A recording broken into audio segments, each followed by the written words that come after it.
En fait, qu'est-ce que tu penses des gens qui sont totalement homophobes et qui disent en fait s'ils sont malades, c'est qu'ils l'ont cherché. Oui, enfin bon, les gens ont le droit de penser ce qu'ils veulent, mais en tant que professionnel de santé, en tant qu'être humain tout simplement, je partage pas du tout cette opinion. Les gens font ce qu'ils veulent de leur vie sexuelle, simplement, il faut leur rappeler le plus souvent possible, et les médias sont là pour ça aussi, de sortir couvert, de ne pas négliger le préservatif qui est encore aujourd'hui la meilleure manière de se protéger contre les atteintes du virus du sida. Moi, je m'appelle Christiane. Ah bon? Et je suis spécialiste à l'hôpital de l'environnement médico-social des malades atteints de VIH-Sida.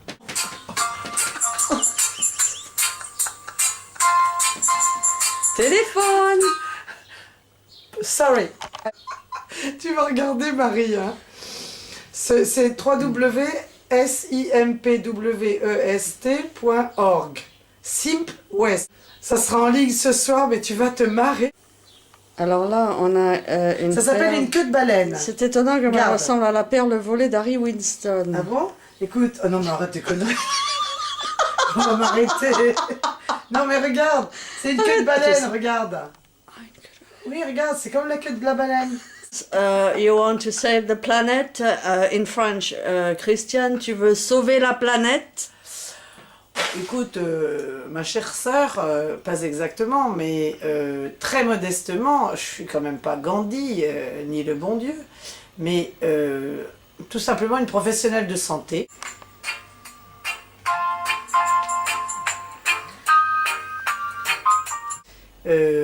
Qui aime son prochain et qui voudrait bien mettre une pierre à l'édifice du mieux-être des malades du sida. Alors, je disais que je suis spécialiste de l'environnement médico-social des malades atteints de VIH-Sida adultes et que je travaille beaucoup pour leur bien-être, leur mieux-être et leur vie au quotidien avec beaucoup d'associations.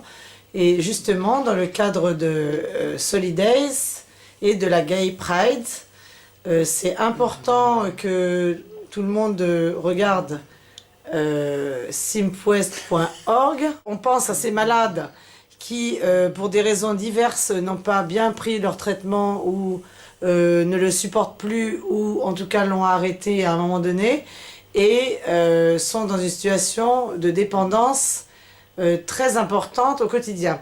Il faut savoir qu'il y a beaucoup de malades qui ne trouvent pas d'établissement pour vivre alors qu'ils ont entre 20 et 50 ans, qui n'ont plus de famille et que leurs amis les rejettent, qui sont seuls au monde, ils n'ont que nous, les soignants, pour nous occuper d'eux et n'ont d'intérêt que pour nous. Donc, dans le cadre de mon association dont je suis la présidente, aussi des malades atteints de VIH-Sida, je vais sûrement mettre en place un système de familles d'accueil qui seront rémunérées pour accueillir des patients qui sont stabilisés mais qui ne peuvent plus habiter seuls, qui ne peuvent pas non plus être à l'hôpital, qui ne sont pas assez âgés pour être en maison de retraite et qui ne relèvent d'aucun établissement et qui sont malheureusement hospitalisés parce qu'on ne trouve pas d'endroit pour qu'ils vivent décemment après leur rééducation et leur hospitalisation. Il faut savoir qu'une hospitalisation par mois coûte 20 000 € par mois. Et que s'ils avaient une famille d'accueil, quelqu'un qui les accueille, qui a une grande maison, qui a une chambre en plus, et qui serait rémunéré à peu près environ 1 500 € par mois, c'est le projet que nous avons avec les tutelles, la DAS, la Direction des Affaires Sanitaires et Sociales et les ministères de la Santé, et les grosses associations comme SIDAction. Il faut savoir que s'ils étaient dans une famille d'accueil, ils vivraient beaucoup plus décemment, ils reprendraient goût à la vie, ils referaient le marché, ils iraient en vacances, ils feraient des gâteaux, et ils participeraient à la vie familiale, et ça coûterait uniquement 1 500 € par mois à l'État, à la société, au lieu de 20 000 €. Et en plus, ils auraient une qualité de vie, enfin à mieux vivre au quotidien. Pensez-vous que Michael Jackson soit mort du sida? Je ne peux pas répondre, mais je pense qu'il a dû largement utiliser des médicaments à très haute dose pour pouvoir se conditionner pour son futur spectacle de Londres et que ça n'a pas arrangé son état de santé qui était déjà fragile. Voilà. Et, comme le monde entier, je dis à Michael tout le bonheur qu'il nous a apporté avec Beat It et Billie Jean et Thriller and so on. Et je lui dis bye bye and God bless you, Michael.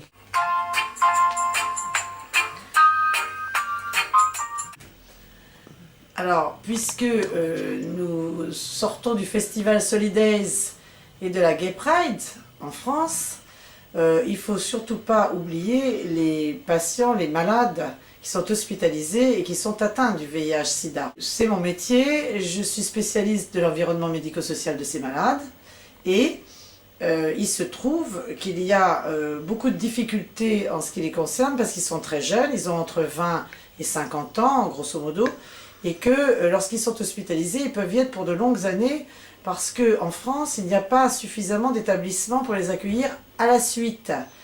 Alors, sachant qu'une hospitalisation, c'est 20 000 € par mois, je vais essayer, dans le cadre de mon association, de développer un projet de famille d'accueil, de même que ça se fait pour les personnes âgées, les enfants et les malades mentaux, qui seront rémunérés pour accueillir ces patients un peu marginalisés dans une famille d'accueil qui continuent leur vie en famille avec un mieux-être, qui puissent aller en vacances, qui puissent partager la vie familiale et qui soient heureux de vivre et qu'on ne soit plus obligé de les hospitaliser avec un coût massif pour la société. Est-ce que tu en as parlé au ministre de la Santé? Alors pas encore puisque nous sommes à l'état de projet. Nous allons contacter le ministre de la Santé ainsi que les associations les plus connues et qui sont susceptibles de nous aider sur le plan national et international. Je pense que dans l'année qui vient, nous mettrons en place ce projet. On espère être soutenus par les tutelles, par les grosses associations, aussi par la Banque mondiale et par l'Europe, pour pouvoir mener à bien ce projet.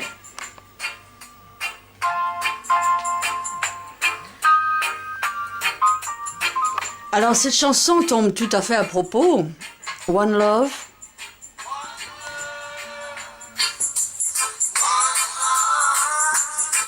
Est-ce qu'on peut dire que l'Afrique souffre le plus du sida? Oui, alors on peut dire que malheureusement l'Afrique tout entière paye un lourd tribut au sida et que justement au travers de mon association on va essayer de les aider à déjà se soigner médicalement et ensuite avoir un environnement social et familial et médico-social adéquat pour pouvoir continuer à vivre, parce que si c'est difficile en Europe, avec tous les moyens que nous avons, imagine en Afrique, dans les villages les plus reculés, c'est extrêmement compliqué de se soigner et c'est surtout très tabou familialement. Et religieusement, ce que je leur dis, c'est de respecter les gens, de se respecter chacun et d'essayer de vivre ensemble pour un mieux-être et une qualité de vie. Ce que je dis aussi et que je redis, parce qu'il ne faut pas baisser la garde, c'est sortez couverts, il ne faut surtout pas oublier les préservatifs. Alors, en fait, qu'est-ce que tu penses des gens qui sont totalement homophobes et qui disent, en fait, s'ils sont malades, c'est qu'ils l'ont cherché?